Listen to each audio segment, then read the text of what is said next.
India. This is going a little bit off the topic, but they were in the western part of India, and when the Portuguese trade started, the Jains were at the right place at the right time, and they made a lot of money from those kind of trades, international trades, the ethnic ties that they have across the castes and languages. That also helps each other, the Jains within the Jain community, that led to more wealth. And also there are some theories even of Max Weber type, that the Protestant ethic and rise of capitalism, maybe those ethics similar what Jains have, that might have contributed to more wealth. Another theory is that that because Jains do not believe in creator God, like Hindus and unlike Abrahamic religions, that it's a self-help, do-it-yourself kind of religion, that you don't depend on anybody else's grace for your salvation. And same, that entrepreneurial skills also come to the trade and profession and business that they do. So it's all self-help, a lot of efforts and hard work and ethics. Okay, now the contemporary theories and Jain ideas. Brian Swim is one of the key theorists of ecology. And what he has argued is that modern life is full of depression. That depression comes from consumerism. That consumerism comes from our obsession with material objects. So that goes very well with the Jain idea of aparigraha, non-accumulation, that we just saw as the second point in the last slide. So non-accumulation will lead to less depression, right? That compares well. Second point that he has made, Brian Swim, that Earth is alive and it responds to our presence. That again goes very well with Jain idea of earth-sensed, one-sensed beings, earth beings, those are alive. So Earth is alive, wind, fire, and water are also alive. He also celebrates that we should all celebrate that we are all connected because we all came from the single event of Big Bang theory. So the entire universe is, in a way, connected by that one single event. Then that goes also very well with Jain respect for all jivas, because everything is alive. So it's all one large family. So it's just a comparison with Brian Swim's theories, and two major other more names, Thomas Berry, and I'm sure Whitney is the expert on these things also. Thomas Berry and David Abram. Thomas Berry recently passed away, and he said that world is a communion of subjects, not a collection of objects. What does that mean? Anybody from students? No? Simple English, right? Communion of subjects, not objects. Means that nothing in the world, nothing in the universe is a dead object. Every object is alive. Every object is not object, it's a subject. It has an agency. It has a subjective notion about itself. It wants consciousness. It wants pleasure. It wants the infinite knowledge that humans seek also, because everything is soul from Jain perspective. So I already gave that comparison. So that's why that goes also very well with the Jain view of soul in all beings, that it's all alive and soulful. It's not dead objects in the universe. Then David Abram said that we should celebrate the diversity of local forms. It's not monoculture, monolithic, one species only kind of universe. It's a diversity all across the universe, and that again goes well with Mahavir's insistence of changing the minds, because universe and trees, and they are valuable for their own values, not just for materialistic values. Then now we have some more examples from Hindu-Jain inspiration of Gandhi's life. We all know, especially again I'm speaking for students probably, we know that Gandhi was a freedom fighter and a political figure and so on, but very rarely we focus also on Gandhi's his own life. For 5 years he corresponded with a Jain thinker, Jain saint, Jain guru, Raj Chandra, and from his inspiration he picked up the key themes from Jain tradition, such as satya, truthfulness, ahimsa, non-violence, aparigraha, simplicity, brahmacharya, celibacy, purushartha, self-reliance, and upavasa, austerities. And we can take some examples of each of the. Satya, of course, we know that Gandhi was a big proponent of Satya. His own autobiography he calls as My Experiments with Truth. So everything that he did was an experiment of truth in his life. Non-violence, we already know a lot. I'll skip that. Aparigraha, simplicity, we know that he immediately, as soon as he comes back from UK and South Africa, he gives up all his clothes, and he starts looking like almost like a Jain monk, with just one loincloth and very simple life that he lived entire life. Celibacy probably may not be known to some people, that in his last part of life he starts calling his wife as his mother. and he starts practicing celibacy. He does experiments with his own, how well he can control his passions, and he succeeded for the most part, according to his colleagues, what they have recorded. So that, again, all these inspirations come from Jainism and Hinduism's overlap. Purushartha, self-reliance, we see that image of whatever he used as his clothing, he didn't want to buy from the textile cloth that was coming from UK. He made his own clothes. That was the extent of self-reliance that he practiced. Upvasa, austerities, he conducted those fasting. Every time Indians won't listen to him, he would punish himself in a way. He would go hungry for many, many days, and one by one Indians will renounce their weapons, renounce their violence, and become non-violent again with the leadership of Gandhi, inspiration of Gandhi. And you might have seen Gandhi's film in last parts and what all. How he lived his every day also shows a living ecosystem that Gandhi was. His food would be a small meals of nuts and fruits. He would do these bodily practices and daily cleaning. He himself would clean toilets of everybody in his monastery. That is the kind of simple life that he lived. He would go silent for many days because probably he believed that speaking causes more violence than going silent. So he himself would be on these silent vows for many, many days. He would be walking for the most part, and some of his walks became great political weapon. For example, cultivation of the small with the big. One of the examples in his life is that he was having this meeting with big national leaders of India, South Asia at that time, and British leaders as well. And somebody brings a small goat, goat cub, and he leaves the meeting immediately and takes care of the goat first. That was the extent to which he cultivated small with the big. Nothing was small for him. Everything was important as applicable to even to animals. Spinning wheels we already touched. And abhorrence of waste. Once there is a story, and probably the real story, that his son lost a small piece of pencil, and Gandhi lost his sleep for entire night. What did I do wrong that my son didn't realize the importance of one small pencil? That was the kind of abhorrence for waste that he had. And here I am in my small apartment in Dallas. I have 2 kids, and every room is full of 20 pencils. Right? I'm sure we all have 5 laptops, 3 iPads, 10 computers or whatnot. So that is the kind of inspiration Gandhi potentially can have for living one's life according to environmental consciousness. And then lastly, I mentioned that the moralists, non-violent activists, feminists, journalists, social reformers, trade union leaders, peasants, prohibitionists, nature cure lovers, renouncers, environmentalists, all can take their inspiration from Gandhi's life. His life cuts across many, many boundaries. There's some more examples. How much time we have? How we are doing from time perspective? I can go on forever. A few more minutes. Okay. Very quickly. So, few more minutes mean I should find up very fast. So we have these great emperors in Indian history, starting from Ashoka to Ashoka's grandfather and grandson, and another king, Siddharaj, Kumarpal, and then Muslim emperor Tughlaq and Akbar and Jahangir. They all practiced some non-violence for some part of their rules. So, for example, Akbar gives this order to prohibit meat consumption for certain parts of the year. He himself became vegetarian for some part of the year. And that came again from Jainism. Jain saints and monks, they actually went to the Akbar's court and met him and convinced him to adopt vegetarianism for some part of the day. And Ashoka's edicts also came from Jain inspiration from some theories. And the Jains today, and yeah, we're almost in the end. Jains today have a mixed record, not as ideal as I might be portraying them. There are some conflicting examples of Jain industries causing some pollution to some big cities. Some Jains are also involved in strip mining industries because of their trade of marble and some stones. So they have to be reminded of their tradition.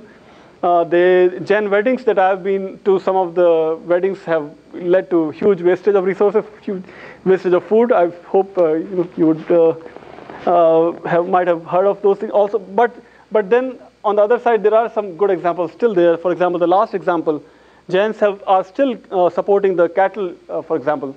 Any dead, any diseased, sick, or old cattle that nobody else would take care, Jains would bring those cattle to their sanctuaries, and they would feed them for entire life. And there is one sanctuary in Rajasthan where cattle are 24 hours. They are made to listen to the Jain Navkar mantra. So the idea is that they might get reborn into human life next time. They might be studying Jainism.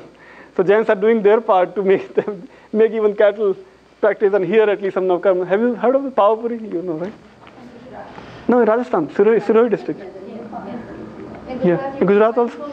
Okay. Oh, I just went to one, so I didn't know Gujarat. Okay. Then there is a bird hospital in Delhi, which is which was founded not just by Jains but Agrawal Jain, some foundation, so Hindu Jain joint effort, in which any bird in the large city of Delhi, if that bird is hurt by some ceiling fan, which is very common in India, or some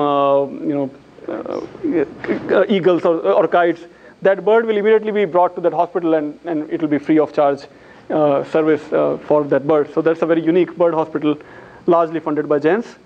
And then diaspora Jains. This is the last slide, I think. Just yeah, okay. Diaspora Jains have taken a, we were discussing this morning with how America changes a religion, right? So with the influence or sort of inspiration of when they come here, what has happened is the second and third generation Jains have de-emphasized rituals, asceticism, because until now we didn't have, in this country there were no monks or nuns, so they de-emphasized those aspects. And they wanted to work more with PETA, for example, for animal rights. And so Jains became very active, and they are still very active on those fronts. They are also getting more non-sectarianism, so there is less of Therapant, Digambar, Shwetambar, and more of a unified Jain identity. For example, the Jaina big conference that happens every once alternate years. They're very active on interfaith fronts. They emphasize meditation also as a key Jain practice. They are actively promoting vegetarianism, animal rights, I mentioned, and they are also active in socio-centric environmentalism rather than practicing for one's own moksha only, liberation only. It's more of socio-centric way of practicing Jainism. And there is one example of Neminath that I'll skip for this slide, I think. And some more sort of ending on a positive note that some temples in America are trying to become more green. For example, my own area in Dallas, I'm working with that temple, and we got this grant from Encore, an energy company, to replace all their HVAC units and electrical fixtures to go green. At least one small step they've taken, and they will save some money, some energy, and trying to go green. Detroit is doing also something on green fronts. In Gujarat, Shatrunjay temple in Palitana they're very actively planting more trees to make them more green. Virat in Bihar are doing similar things. And Anuvibha in Udaipur, Rajasthan, and Anarde in Mumbai also are doing some reforestation and tree planting activities. They are very small examples compared to the big, huge community that it is, and very wealthy. They can do probably 100 times more than what they've been doing, but some signs of hope from contemporary Jains. And that's it, final end with Jai Jinendra. Jai Jinendra. And I would love to take questions from all now, not just pointing to students, but any question is good question. Yes, sir. Thank you so much for your lecture. And as you mentioned, we share a lot of we share a lot of overlap in our methodology and stuff in terms of religion and nature. Mm-hmm. And as you know,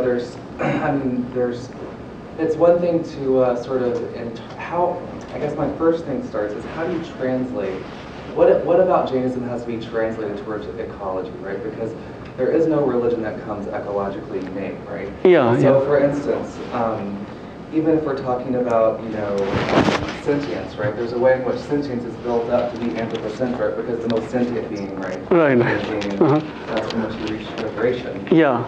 So what has to be translated, and also the second part is then what is nature? What's ecology, right? Because an ecologist would say, well, actually, it's those little bitty bacteria that are way more important than us human beings. Because without the bacteria, everything collapses. Right. Plants, everything collapses. Right. Whereas the earth could still live without human beings. That sort of thing. Yeah. And I guess this just kind of goes in. I'm just asking. Yeah. And I guess sure. It goes into then what types of critiques then could you make of things like banking, manufacturing? These are non-violent, right? For instance, trade and manufacture, and these sorts of things aren't non-violent. They're what fuel the 80-20% that we're talking about. Yeah. So just those like sort of nexus of issues around sort of Jainism and the Green Truth. That's all. Yeah. So those are the burning issues of our time. Answer all of them, but you know what I'm saying. We have to think about these things here. We have to think together on these issues. But largely, so broadly thinking aloud, I would say that these categories of environmentalism or biodiversity or global warming, these categories themselves, I think, need to be changed when we apply to these religious traditions. Those are like thousands of years old. And if we think from what appeals to these communities, they may not get appealed from these categories, but they may get appealed by if we re-invoke their own categories. For example, ahimsa, anikant, and aparigraha, the slides that I showed in the beginning. So if Jains would sort of go back to their own these things and how that can translate in their daily life, for example, if they can cut down the wastage and if they can take more, if they can translate their emphasis on liberation includes liberation of the nature also, that kind of, I think, bridges if they can make, then I think it can be worthwhile. So what green lens today might include fair trade. And yeah, exactly. Yeah. If they can be. So, for example, in a few years ago, when I used to get the Jaina Digest, which was published by American Jains. In that, they actually listed that Jains should not invest in big businesses which are, for example, McDonald's, which is all about meat consumption, meat promotion. So they wanted to discourage Jains from investing in the stocks of McDonald's. I don't know how many people listen to that, but there were those kind of issues they have tried to raise awareness around. There are some online magazines, Ahimsa Digest, for example, that comes from UK and so on. So they are trying to connect, but how many Jains are actually reading those things and implementing?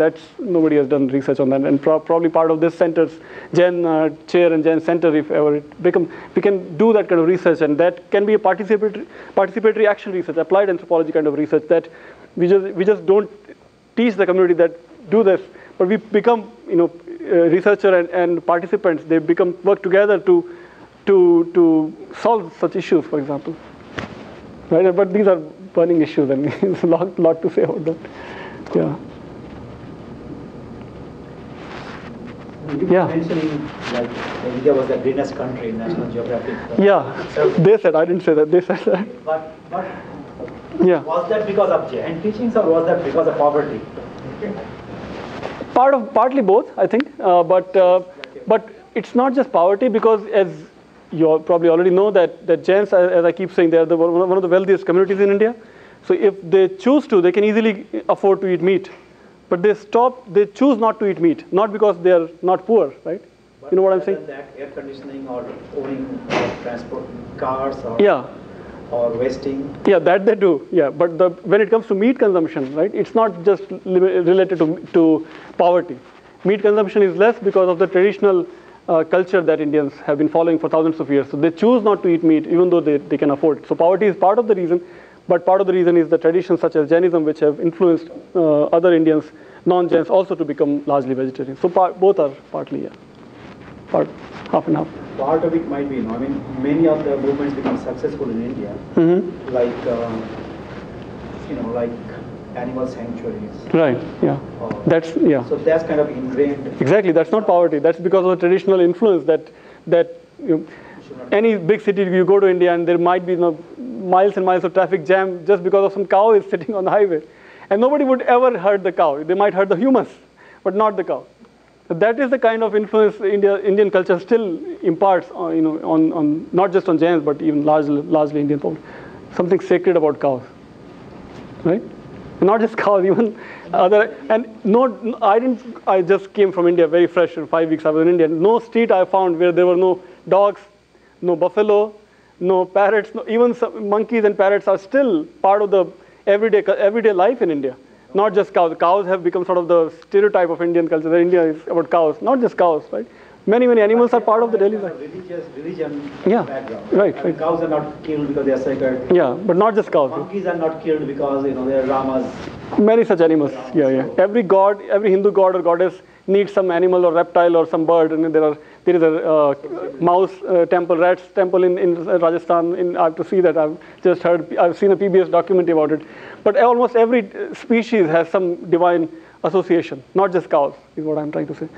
So that's part of. Yeah, there's so many stories I can go on forever. Yeah. Anything else? So ants and makoda, you know the Indian word language, the big ant. Nobody would step on ant even. Not just Jains, of course, Jains wouldn't, but even Hindus would not step on an ant.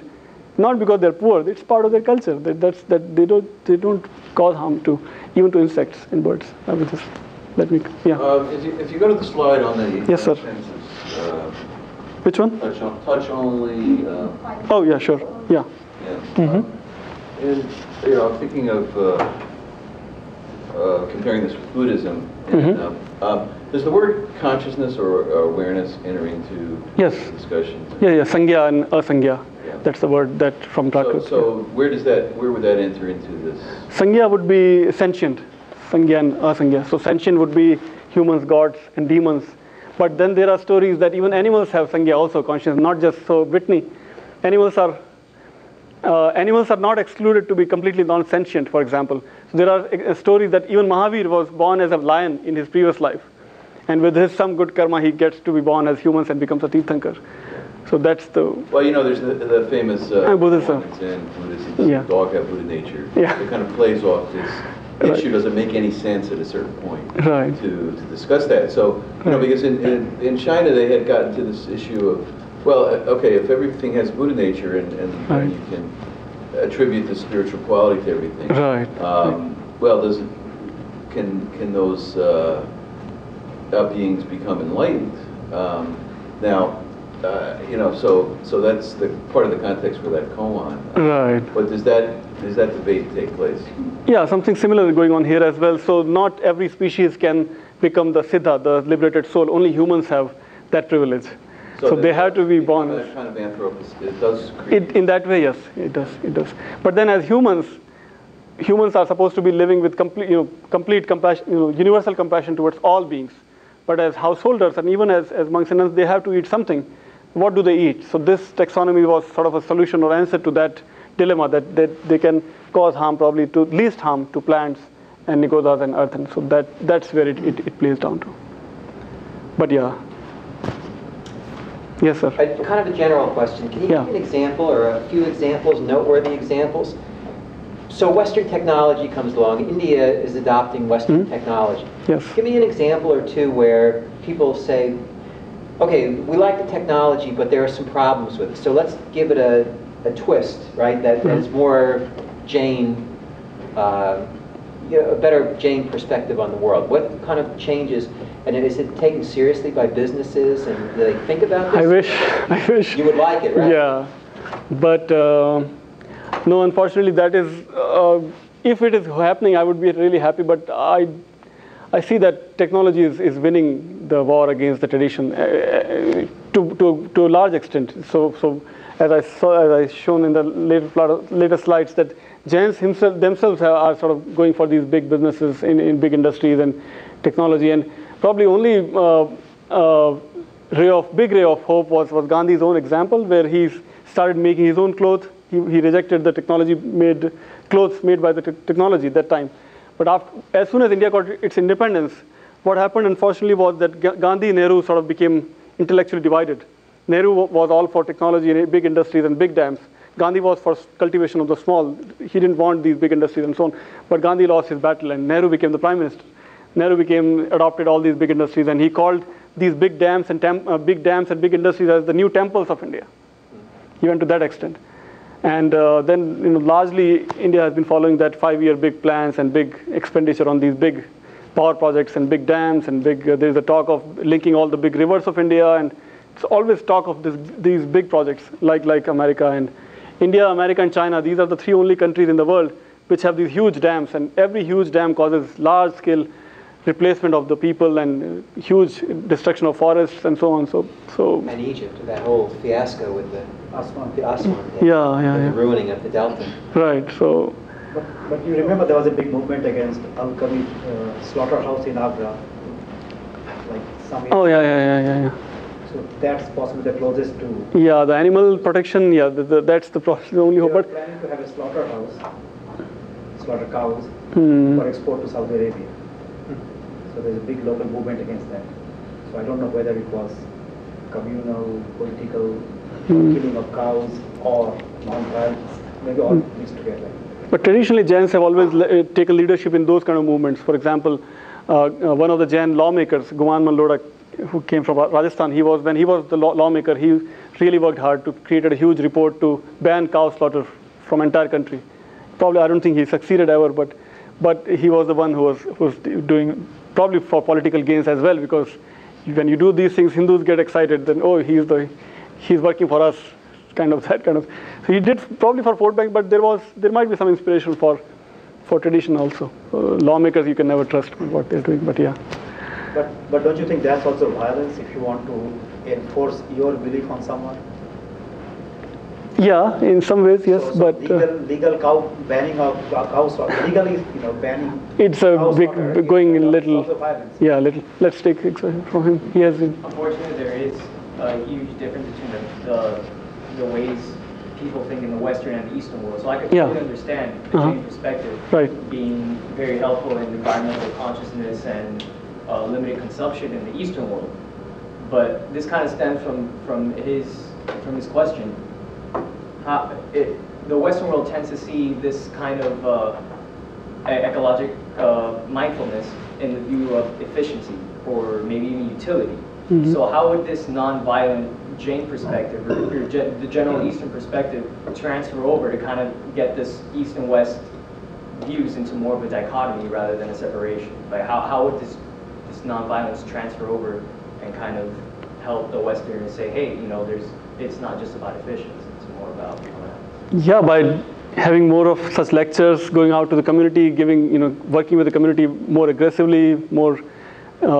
It'll start with education, I think. That's what we are here for, that we teach more such courses at more such places across the country. And even at the elementary school level, I was really surprised that most elementary schools have no course at all about environment. And almost every school in India at elementary level, there is a compulsory course for environment. There are NCERT textbooks for elementary school kids. And so that education is the only way, I think, that it cannot happen top down. That's not the way of Asian approach. It has to be bottom up approach, organic growth, education, and changing the lifestyle, not by making laws. That is always a limited appeal from Asian perspective. It's changing one's lifestyle, not asking government to make laws. So that's by education, I think it can happen. It's my opinion anyway. I don't know how valid is that. Okay. With the same idea from the bottom up. Sorry? With the same idea from the bottom up, I think what happened with Gandhi and Nehru is not so much that Gandhi lost his fight, but I think he realized at some point that what he wanted was very naive. And it's not what the Indian people really wanted, otherwise they would have succeeded in the first place. So I think this idea of going back to, farming, pre-industrial lifestyle is not really sustainable. If you want to succeed in world economy, you have to industrialize at some point. Yeah, these are big issues, It seems like there's a conflict between the practice and the beliefs, and can you really ever get over that without losing your beliefs altogether? Yeah, so this debate will go on forever, but probably there's a middle way to this debate, that instead of going for really big Walmartization of the whole world or McDonaldization of the whole world, we can have local solutions, technological solutions with help from indigenous communities. So technology was not really rejected by traditional communities. They had their own local solutions for these things, right? So for example, to get water out of wells, they always had some small local technological solutions. So they were all ignored with this zeal to make as I just said, make the Walmart of the whole world, right? So that has to be revived, and that can be revived, and that is being revived. For example, rainwater harvesting. So one solution to water problem in Asia, and probably we don't have that water problem here in this part of the world, but one solution for water problem is to create these big dams and link all the major rivers and spend millions and billions of rupees and billions of dollars even. And the other solution is to revive already there are millions of small water resources all across the subcontinent. Those are all ignored by in the colonial times and even in the present government's time. Now the traditional communities are going back and recharging those wells and these small water tanks and ponds and so on. So that is a very easy solution. Why this push for technology all the time? Would be my response. But the debate will continue forever, I think. It's the world of technology. Sorry? Nobody wants to be left behind. Sorry? It's the world of technology. Yeah, so that's where the role of this country comes in. If this country sneezes, entire world gets cold, right? Entire world gets sick. If this country reforms itself, entire world will become really healthy. We are the, You can't really blame the West because the East is even equal participants. I mean, they're willing. So now, only now, right? In last maybe like 10 years that India, China are sort of comparable to America. So far, we were the only superpower after the Cold War. Okay, anyway.